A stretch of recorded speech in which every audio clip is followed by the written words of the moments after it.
Hello students, कैसे हैं आप लोग। आज से हम लोग स्टार्ट करने वाले हैं स्टैटिस्टिक क्लास 11th में।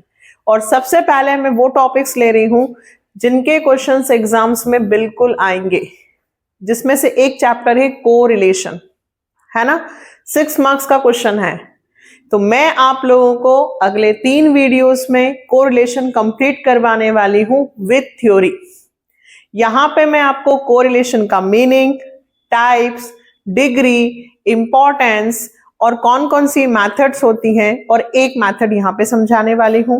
नेक्स्ट वाले में हम कार्ल पियर्सन, फिर रैंकिंग, इस तरह से हम इस पूरे चैप्टर को कंप्लीट कर लेंगे। तो करें स्टार्ट। चलो, सबसे पहले कोरिलेशन का मीनिंग। कोरिलेशन, दो चीजों के बीच में रिलेशन बताना। हमारे इकोनॉमिक्स में हर एक चीज को हम रिलेट करके देखते हैं। जैसे बारिश अच्छी हुई, फसल अच्छी होंगी, प्राइस अच्छी मिलेगी तो सप्लाई अच्छा होगा, है ना। देखो, दो रिलेशन होते हैं, एक पॉजिटिव और एक नेगेटिव। जब दोनों सेम डायरेक्शन में बढ़ेंगे, जब दो वेरिएबल्स के बीच में हम रिलेशन की बात करते हैं तो वो कहलाता है कोरिलेशन। बारिश अच्छी होने से फसल अच्छी हो रही है, यानी कि पॉजिटिव कोरिलेशन। बारिश बहुत ज्यादा हो गई जिसके कारण फसल खराब हो गई, एक बढ़ रहा है और एक घट रहा है, नेगेटिव कोरिलेशन। आप 24 में से 18 घंटे पढ़ाई कर रहे हो, आपका रिजल्ट बहुत अच्छा आएगा, पॉजिटिव रिलेशन। आपने नींद नहीं निकाली, 20 घंटे पढ़ाई करने से आपकी तबीयत खराब हो गई, नेगेटिव कोरिलेशन। ठीक है।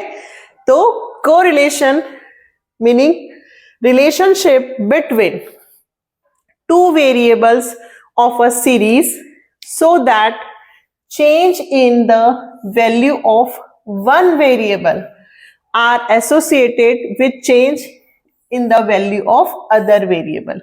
एक के चेंज होने से दूसरे पे उसका क्या फर्क पड़ा।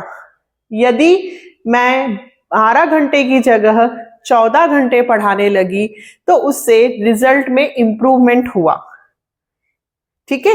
एक को बढ़ाने से दूसरे में पॉजिटिव चेंजेस हुआ कि नेगेटिव चेंजेस। एक को बढ़ाने से दूसरे में पॉजिटिव हुआ या नेगेटिव, इसको देखना कहलाता है कोरिलेशन। कोरिलेशन हम कैसे फाइंड कर सकते हैं, कितनी मेथड से हम वेरिएबल्स के बीच में कोरिलेशन फाइंड कर सकते हैं।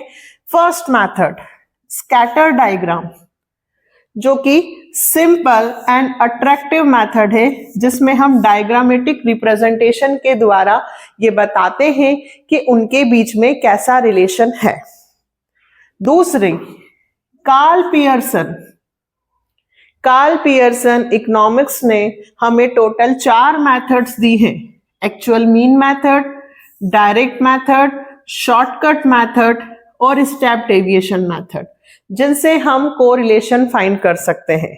यहां पे आपको सबसे ज्यादा एक्चुअल मीन मेथड से करना है, आपका काम हो जाएगा एक्चुअल मीन मेथड से। And then third Spearman.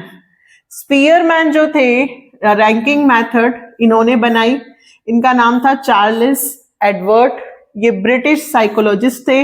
1904 में इन्होंने कहा कि भाई इतने सारे फॉर्मूले लगाकर मेथड्स को करने से, कोरिलेशन निकालने से अच्छा है आप एक रैंक के द्वारा निकाल लो।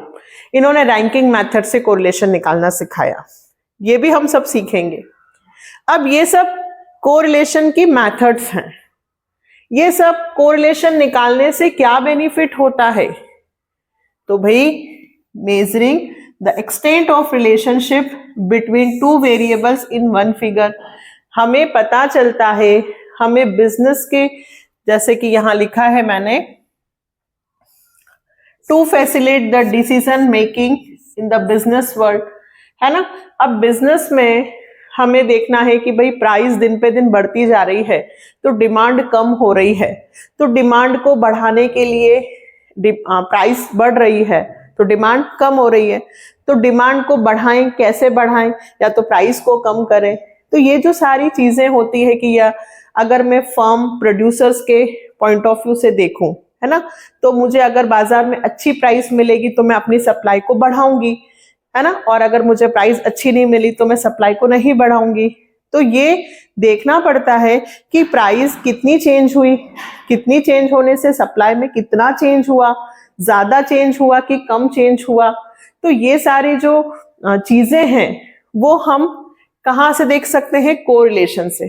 कोरिलेशन से हमें पता चल जाता है कि भाई कितना परसेंटेज में चेंज हो रहा है, पॉजिटिव चेंज हो रहा है कि नेगेटिव चेंज हो रहा है, ताकि हम अपने उस हिसाब से डिसीजन ले सके बिजनेस का, या फिर हम कोरिलेशन से हमारी अनसर्टेनिटीज, प्रेडिक्शंस कम होते हैं, क्योंकि हमें पता है कि लास्ट ईयर इतनी बारिश हुई थी, इतना नुकसान हुआ था, तो इस बार इतनी बारिश पे इतना होगा, इससे ज्यादा नहीं होगा।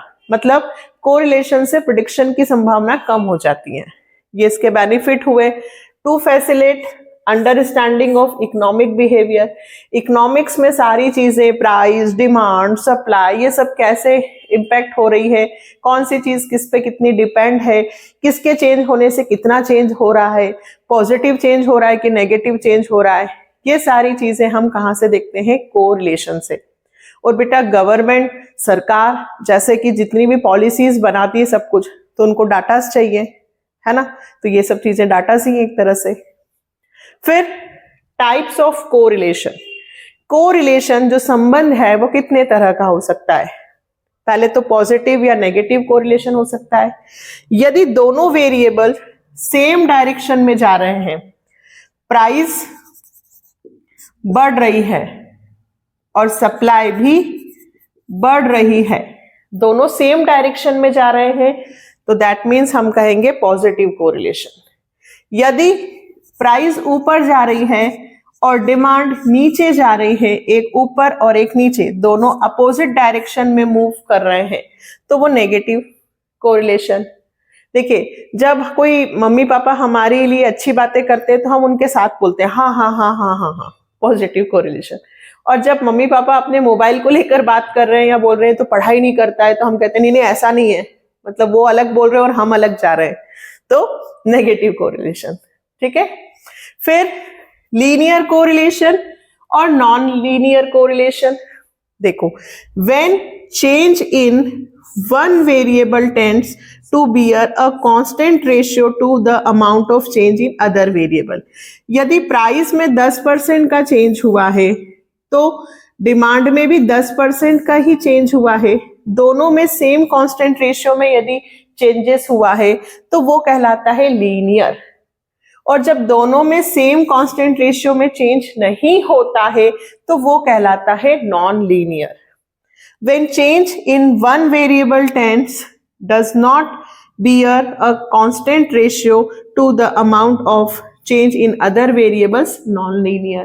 एक याद होगा तो दूसरी डेफिनेशन। बेटा ये सब डेफिनेशंस आएंगी, ये शॉर्ट में लिखी हुई है।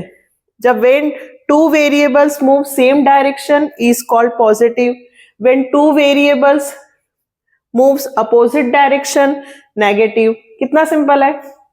फिर सिंपल कोरिलेशन, ये सारे टाइप्स ऑफ कोरिलेशन है, positive correlation, negative, linear, non linear, simple, multiple और पार्शियल।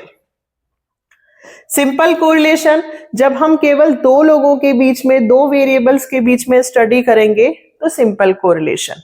जब दो से ज्यादा यानी कि थ्री और मोर देन 3 वेरिएबल्स, 3 और 3 से ज्यादा वेरिएबल्स के बीच में स्टडी करेंगे तो मल्टीपल कोरिलेशन। और जब हम केवल 2 वेरिएबल्स के बीच में स्टडी कर रहे हैं, एग्जामिन कर रहे हैं, और बाकी वेरिएबल्स को हमने कांस्टेंट रखा है तो वो कहलाता है पार्शियल कोरिलेशन। कितना इजी है, सिर्फ 2 चीजों के बीच में, वेरिएबल्स फैक्टर्स के बीच में रिलेशन बताना कोरिलेशन कहलाता है। कितने टाइप्स के होते हैं, क्या इंपॉर्टेंस है, क्या मीनिंग है, क्या मेथड्स हैं, और फिर लास्ट डिग्री ऑफ कोरिलेशन। जब आपका आंसर आएगा बेटा तो आपको नीचे आंसर्स करके भी देना है कि ये कौन सा, मतलब परफेक्ट कोरिलेशन है, हाई डिग्री कोरिलेशन है, मॉडरेट कोरिलेशन है या लो डिग्री है। तो देखो अगर आपका आंसर सिर्फ 0 आता है, अच्छा एक और बात, कोरिलेशन को हम किसी से डिनोट करते हैं आर, है ना, और कोरिलेशन का आंसर 0 से 1 के बीच में ही आएगा, ठीक है, 0 से सिर्फ 1, 100%। 0 यदि आया तो नो कोरिलेशन, दोनों के बीच में कोई रिलेशन की बात नहीं है। आंसर यदि 1 आया तो परफेक्ट कोरिलेशन। अब देखो यदि प्लस में आया तो लिखना परफेक्ट पॉजिटिव कोरिलेशन, और -1 में आया तो परफेक्ट नेगेटिव कोरिलेशन। तो अगर प्लस आए तो पॉजिटिव वर्ड यूज करना, माइनस आए तो नेगेटिव वर्ड यूज करना। फिर 0.25 से 0.75 के बीच में, मान लीजिए आपका आंसर आया 0.63, तो ये 0.63 इनके बीच में, यानी कि हम क्या बोलेंगे, मॉडरेट कोरिलेशन। क्या बोलेंगे, मॉडरेट कोरिलेशन है। यदि मान लीजिए आपका आंसर आया 0.8, तो 0.8 इनके बीच में है, तो आप क्या बोलेंगे, हाई डिग्री कोरिलेशन। क्या बोलेंगे, हाई डिग्री, पॉजिटिव, ठीक है। और यदि मान लीजिए आपका आंसर आया -9 या -93, 0.93, तो ये हाई डिग्री तो है लेकिन नेगेटिव, है ना। देखो फिर से 0 नो रिलेशन, 1 परफेक्ट रिलेशन, 75 से 1 तक है, 0.75 से 1 तक तो हाई डिग्री कोरिलेशन, 0.25 से 0.75 के बीच में है तो मॉडरेट, और एक और होगा 0 से 0.25 तक हो तो बोलना लो डिग्री कोरिलेशन। क्या बोलना बेटा, लो डिग्री कोरिलेशन, ठीक है। ये हमारे जब आंसर्स आएंगे तो हम उसमें बताएंगे, ठीक है। चलो अब इस में एक और हम करते हैं, स्कैटर डायग्राम के द्वारा कोरिलेशन कैसे फाइंड होता है, ठीक है। चलो तो अब हम लोग फर्स्ट मेथड देखते हैं, स्कैटर डायग्राम, है ना। देखो यहां पे क्वेश्चन कुछ इस तरह से आएगा, पहले हम क्वेश्चन लेते हैं। एक्स और वाई दोनों के बीच में बताना है कि कैसा रिलेशन है। नंबर्स दिए बेटा 10, 20, 30, 40, 50, और इधर दिया है 70, 140, 210, 280, 350। तो देखो ओ एक्स एक्सिस और वाई, ठीक है। अब देखो एक्स पे 10, 20 तो मैंने प्लॉट कर दिए, और इधर 70, 140 ये। अब देखो 10 पे कितना है 70, ये रहा 10, ये रहा 70। फिर 20 पे कितना है 140, ये 140। फिर 30 पे कितना है 210, तो ये 210। फिर 40 पे कितना है 280, तो ये 280। और फिर 50 पे कितना है 350, तो ये 350। ये लाइन बनी, ठीक है। अब स्केटर डायग्राम द्वारा मैंने ये लाइन तो खींच दी, लेकिन इसका मतलब क्या हुआ, इसका मतलब हुआ कि ये परफेक्ट पॉजिटिव कोरिलेशन है। कैसे पता चला कि ये परफेक्ट पॉजिटिव कोरिलेशन है, ये लाइन बिल्कुल स्ट्रेट जा रही है और नीचे से कहां जा रही है, ऊपर, ठीक है।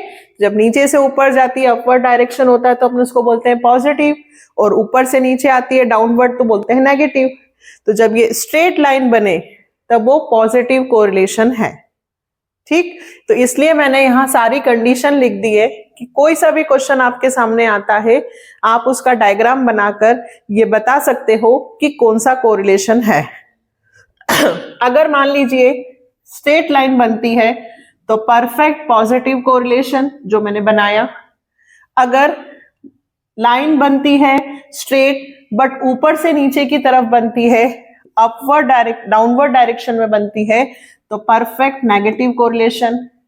यदि मान लीजिए O और X एक्सिस के बीच में ऐसा लिखा है, एक इधर डॉट आ रहा है, एक डॉट यहाँ आ रहा है, फिर डॉट यहाँ आ रहा है, यहाँ आ रहा है, यहाँ आ रहा है, यहाँ यहाँ ऐसे, तो ये लाइन तो बन रही है पर ऊपर नीचे सबको, सारे डॉट्स को मैं नहीं मिला पा रही हूँ, तो ये रिलेशन तो है, पॉजिटिव भी है, हाई डिग्री, परफेक्ट नहीं है क्योंकि कुछ पॉइंट्स छूट रहे हैं, ठीक है।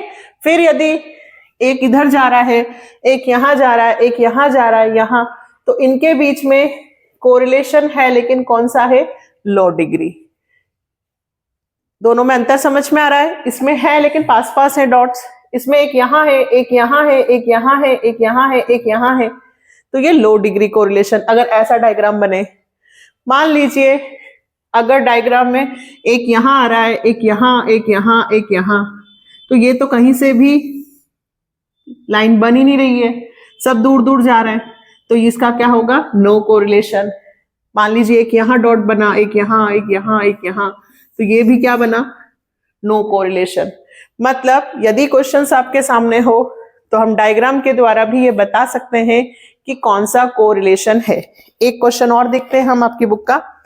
यहां दिया है बेटा x 15, 20, 25, 27 और 30, ये x दिया है। y 7, 10, 12, 16 और 18, ठीक है, ये x और y दिया है। अब देखो हमें बनाना है, तो हम बनाते हैं फिर से डायग्राम o x और ये y एक्सिस। अब इधर देखें हम सबसे पहले, तो 15 और इधर 7 से स्टार्ट है तो 5 से ही लेना पड़ेगा। 5, 10, 15, 20, 25 और 30। फिर इधर 7, 10, 12, 16, 18, तो हम कितने का ले लें? 2 का भी ले सकते हैं। 2, 4, 6, 8, 10, 12, 14, 16 और 18, ठीक है। अब सबसे पहले देखो 15, ये रहा 15, 15 पे 7, तो 15 पे 7 ये रहा। फिर 20, 20 पे 10, तो ये 10 यहां आ गया।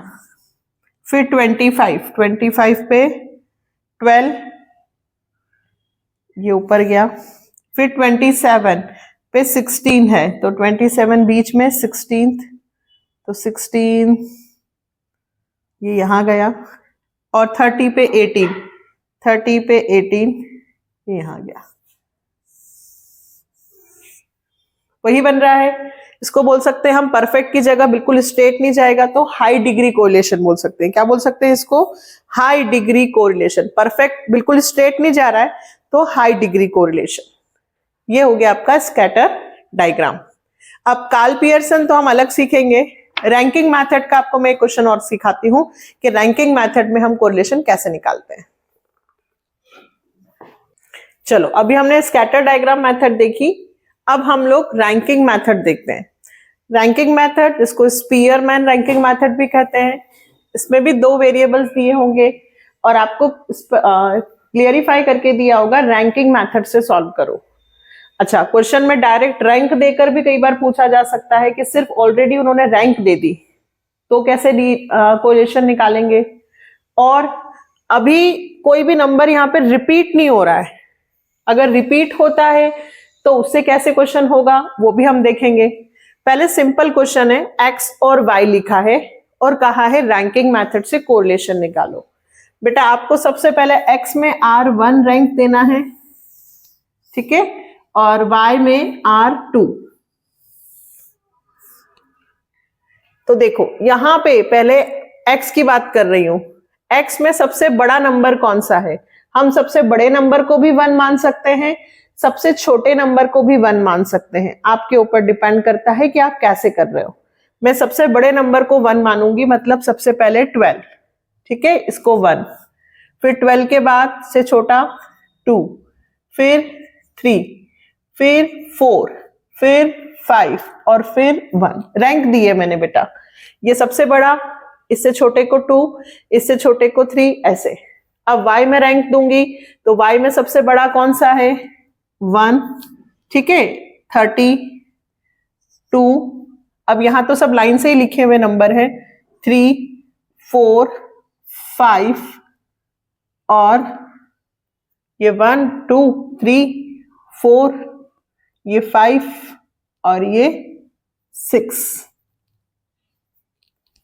इधर 12, 1, 2, 3, 4, इसको 5 दिया और इसको 6 लिखना था, तो देखो ये तो बिल्कुल सेम हो गया क्वेश्चन में, तो कोई फर्क नहीं पड़ता, ऐसे भी हो सकता है।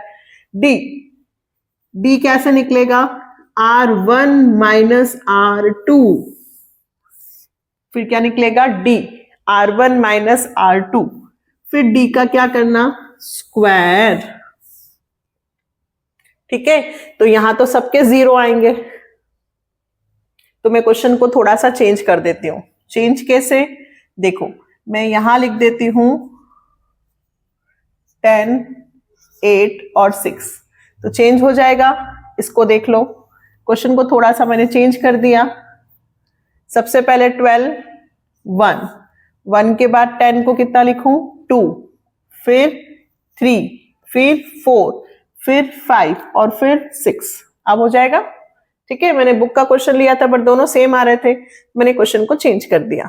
अब निकालो डी, तो पहला R1 माइनस R2, 0, 0 का स्क्वायर भी कितना होगा? 0, फिर 5 में से 5 गया 0, स्क्वायर 0, 2 में से 4 गया -2, है ना, और 2 2 जा 4, 2 बार स्क्वायर करना है, मल्टीप्लाई। फिर 3 में 3 किया 0 0, फिर 4 में से 2 गया तो फिर 2 आएगा और ये प्लस का 4, फिर 1 में से 1 0 0, फिर हमें इसका टोटल करना है सिर्फ डी स्क्वायर का। डी स्क्वायर का टोटल कितना हुआ? 8। ठीक है, अब कोरिलेशन निकालना है, तो कोफिशिएंट ऑफ कोरिलेशन आर के, ऐसे लिखना शॉर्ट में, 1 minus 6 submission D square upon N cube minus N, N cube minus N और बाहर भी एन, ये आपका फॉर्मूला है। N cube minus N, N नहीं है, सिर्फ एन क्यू माइनस एन। 1 ऐसे ही रहेगा, -6 सिग्मा डी स्क्वायर, यानी कि इसका टोटल 8, एन क्यूब, एन मतलब नंबर ऑफ टर्म्स, काउंट करो 1 2 3 4 5 6, कितने हुए बेटा? 6, तो 6 का क्यूब -6, तो कितना हुआ भाई?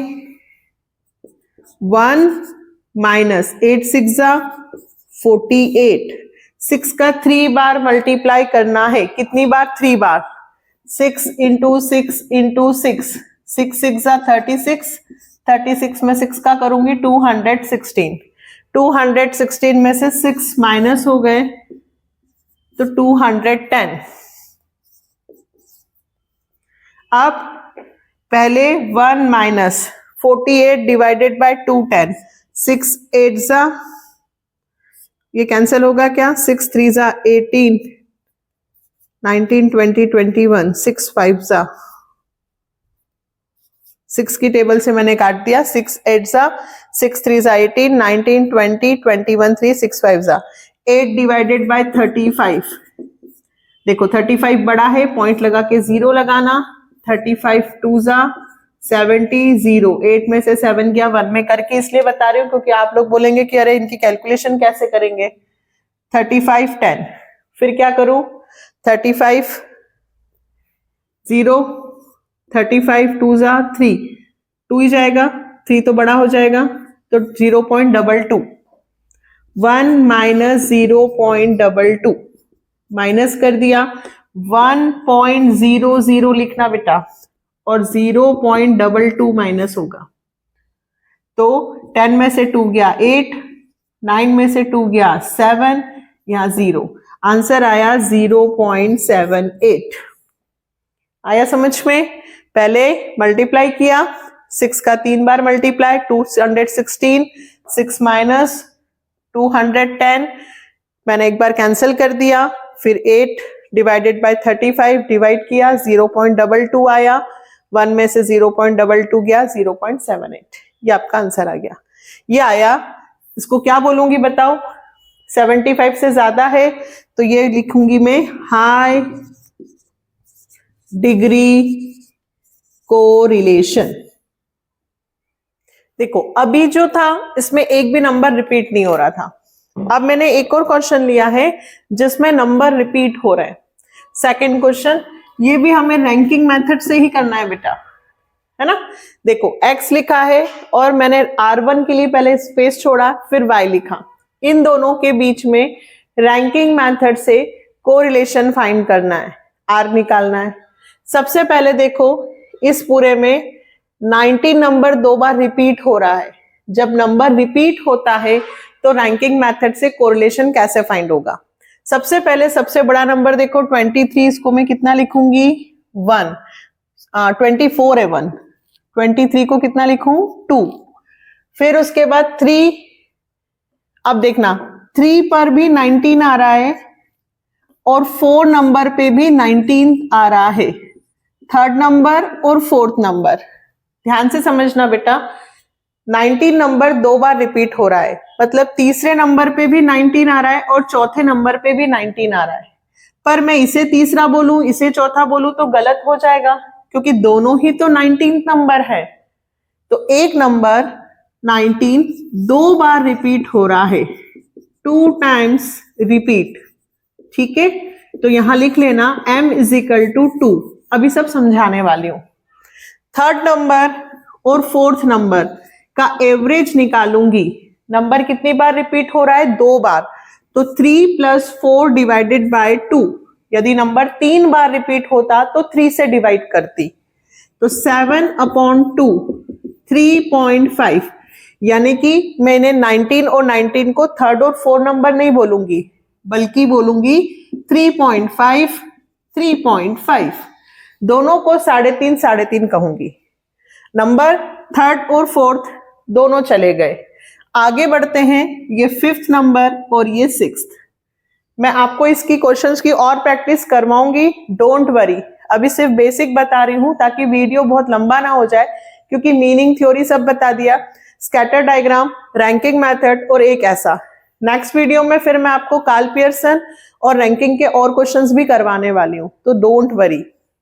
चलो फिर से समझते हैं। अब देखो यहां पे सबसे बड़ा नंबर क्या है 22, तो 1 प्लेस पे भी 22 आ रहा है और सेकेंड प्लेस पर भी 22 आ रहा है, मतलब 22 कितनी बार रिपीट हो रहा है 2 बार, तो m की वैल्यू कितनी आ गई 2। अब मैं इसको 1 और 2, देखो कई बार होता है ना कि क्लास में 2 बच्चे एक साथ आते हैं, सेम नंबर आते हैं, 10 में से 9 10 में से 9, तो दोनों को हम बोलते हैं फर्स्ट है, किसी को फर्स्ट या सेकंड नहीं बोलेंगे।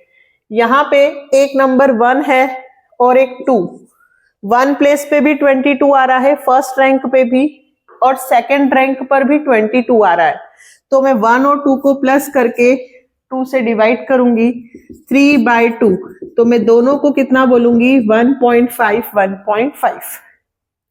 तो 22 1.5 1.5, 1 और 2 नहीं बोलूंगी, 1 2 प्लेस चली गई है, दोनों को 1.5 1.5।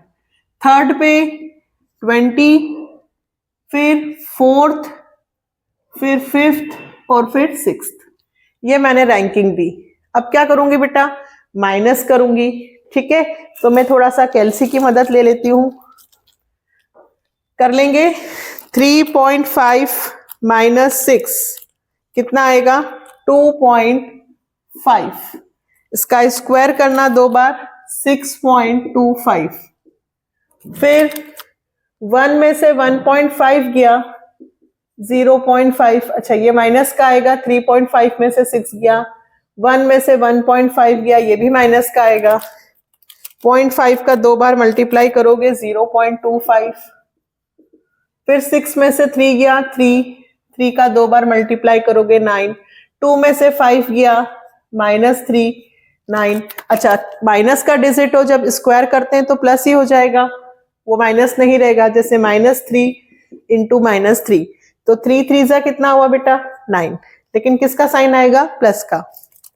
फिर 3.5 - 1.5, तो 2 आया, 2 का स्क्वायर 4, 5 में से 4 गया 1, 1 का स्क्वायर 1, किसका टोटल करना है सिर्फ लास्ट वाले का। 6.25 प्लस 0.25, 9 और 9 18, 19 और 4 29.5। इतना क्लियर है? रैंक में कोई दिक्कत आएगी तो भी और सिखाऊंगी नेक्स्ट वीडियो में, टेंशन लेने की जरूरत नहीं है। चलिए अब फॉर्मूला। अब बच्चे कहते हैं मैम इसका फॉर्मूला याद नहीं होता।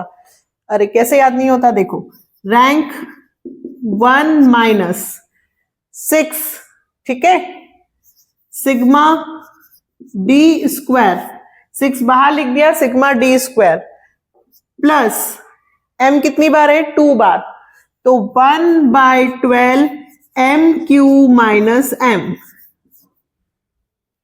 ये जो नंबर रिपीट हुआ था उसके लिए ऐसा लिखना है।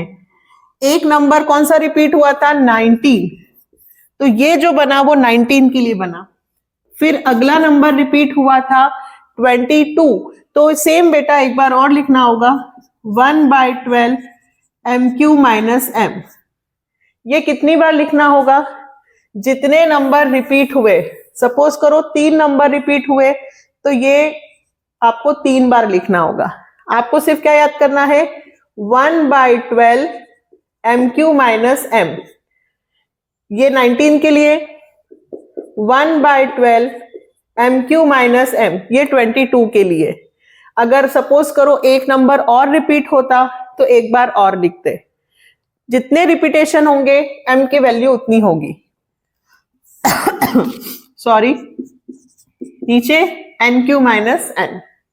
अब देखो RK = 1 - 6 sigma D square 29.50 plus 1/12 into, rough में देखो m की वैल्यू 2 है, 2 का क्यूब -2 ऐसा आएगा, 2 का क्यूब -2, 2 का 3 बार मल्टीप्लाई करो, कितना होगा? 8, 8 में से 2 गया, कितने बचे? 6, मतलब इसका आंसर आ गया 6। डायरेक्ट लिख दिया, यहां मैंने लिख दिया है, एक स्टेप आप लिख लेना। m की वैल्यू कितनी है? 2।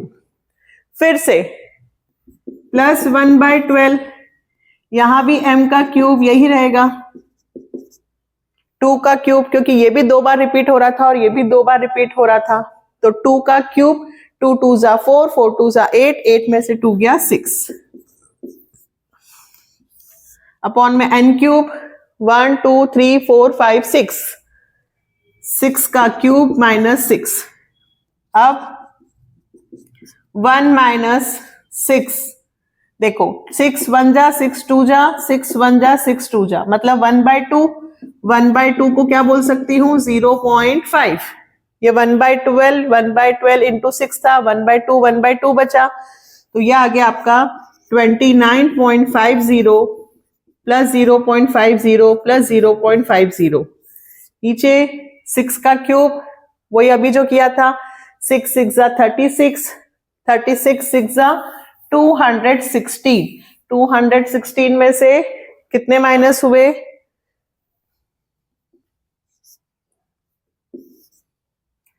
216 में से 6 माइनस हुए तो 210। अब कर ले, इधर कर लेती हूं, 1 - 6, ये 1 हो जाएगा, तो 29.50 और 1 हो गया तो कितना हो गया? 30.50 अपॉन में 210। 1 - 6 का इसमें मल्टीप्लाई कर देना 30.50 में, 30.5 इंटू 6, दोनों के बीच में कुछ नहीं है तो काय का निशान होता है? मल्टीप्लाई। 6 इंटू 30.50 अपॉन 210, तो आर के 1 - 183 डिवाइडेड बाय 210, 183 डिवाइडेड बाय 210, ये आ गया आपका 0.87, माइनस कर दिया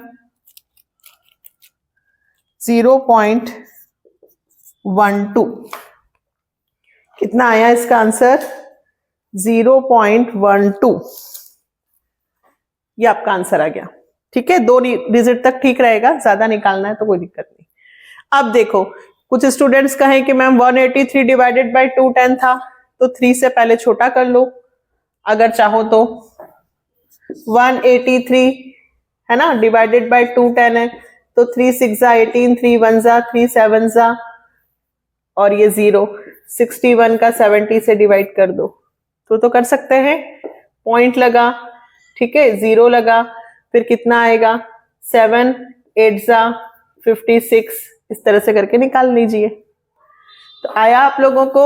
ये कौन सी मेथड से बताया मैंने? Ranking method.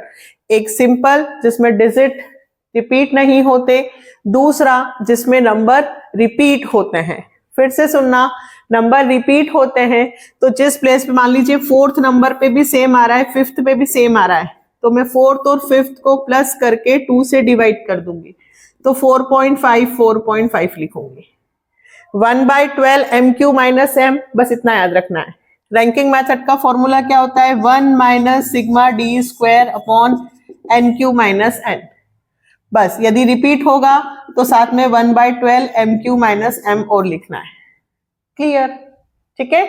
आई होप आपको कोरिलेशंस की बहुत सारी चीजें समझ में आई होंगी। आपके लिए ये वीडियो बहुत बेनिफिशियल होगा। अगर है तो प्लीज कमेंट जरूर करके बताना। नेक्स्ट वीडियो बहुत जल्दी लेकर आ रही हूं। कार्ल पियर्सन की मेथड, स्क्वायर रूट्स निकालना सिखाऊंगी और इसकी प्रैक्टिस करवाऊंगी। इसी तरह से चैनल के साथ बने रहेंगे।